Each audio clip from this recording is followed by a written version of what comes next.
Hello. So your second lesson this week. Remember, two assignments this week. Two of them. Two of them. Your first one is the solving quadratics using square roots. All right. Now in that one should be pretty simple. You're only doing the odd problems, and you're allowed to just kind of use a calculator on most of them. So it shouldn't be too difficult for you. All right. Um, Now, I do want to show you the sort of the next step of what we do with those square roots because we don't really love to have decimal answers. That's one thing that you have probably noticed about algebra so far. We haven't worked with decimals that much, right? That's because we don't really like decimals. Usually a decimal is something that's been rounded, meaning that you've cut off part of the answer, and so that makes it not particularly accurate, right? Because we're missing some of those exact decimal points, right? So we prefer to work with fractions or to work with square roots as a simplified square root. So here's what we're going to be working at today. I've got some notes that we're going to be kind of following along with here on the right side. And so you can see the way that we're going to simplify these. It says, let's simplify the square root of 75. Simplify the square root of 75 by removing all perfect squares from inside the square root.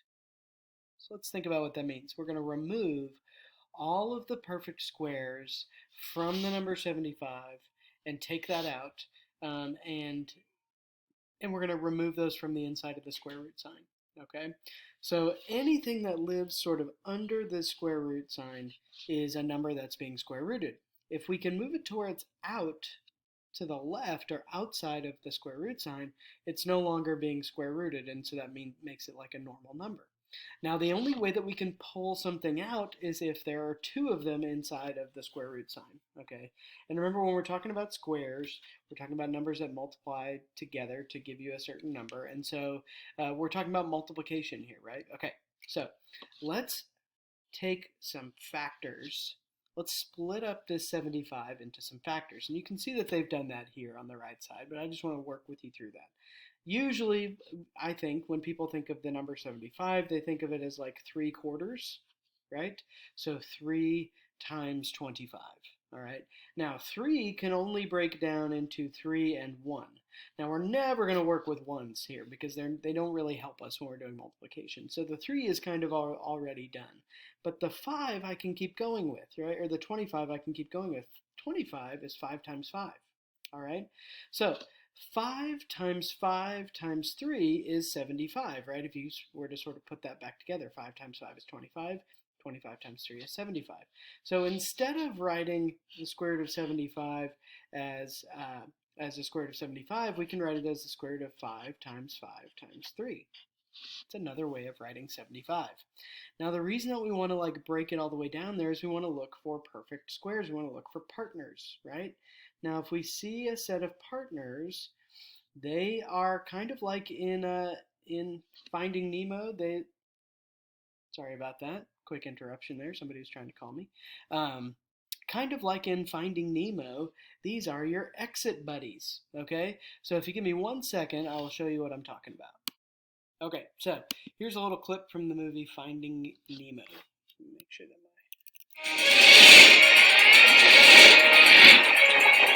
All right, we're here, dudes! Get ready! Your exit's coming up, man! Where? I don't see it! Right there! I see it! I see it!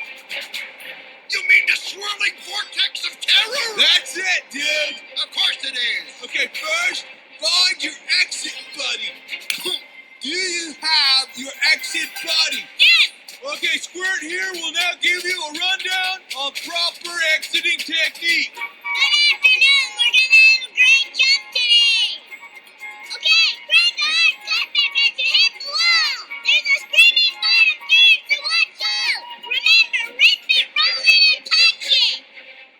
It's like he's trying to speak to me, I know it! You know, you're really cute, but I don't know what you're saying! Say the first thing again! Okay, Jellyman, go, go, go, go, go, go, go!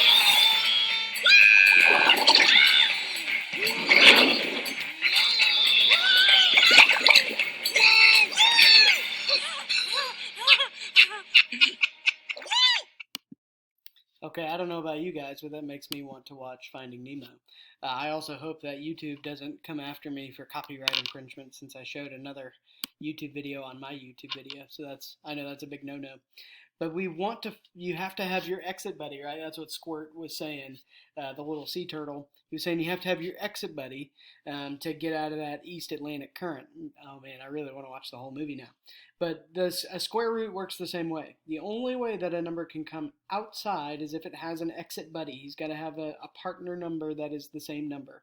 Okay, and then they can come outside of the square root sign, but they're only going to show up once, right? They show up as a partner, right? So our answer here, right? So when we break this down, they exit, and so I'm left with a 5 on the outside, and then what I'm left with on the inside of the square root sign is the 3.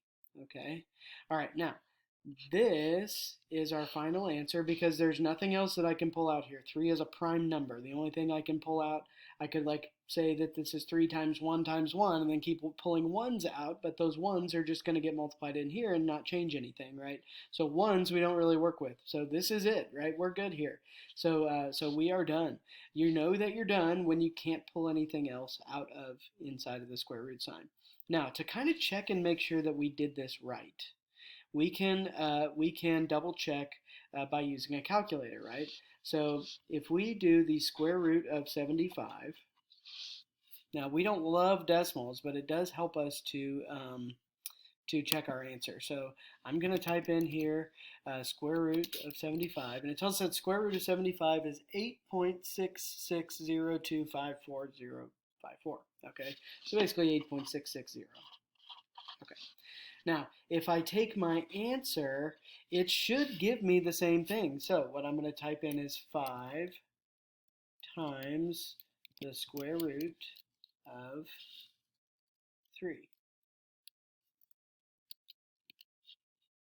All right, and it tells me that that is also 8.660. All right, so that tells me that I've done this right. I've pulled out the 5 that was in here as a double 5, right? It started as a 25, and I was able to exit buddy, pull that thing out, and I'm done. Okay, so that's going to be our goal as we work through all of these problems. As you work through that one page of problems, your goal is to take as much out of the square root sign as possible. Sometimes you can pull it all out if it's a perfect square. Sometimes there's big numbers left inside, and sometimes there's not, right? So you just want to make sure you're checking your answers and pulling everything out that you can. Okay, now let's practice here. They've given me this practice problem here of the square root of 12. So if you want to, you could try to do the square root of 12 on your own. Pause the video now. Just click your screen and it'll pause that video. And then you can press play once you have an answer and you want to see that if you got it right. Okay, so if you want to pause the video, now is the time. Okay, so hopefully you paused the video and you were able to work this out. Square root of 12.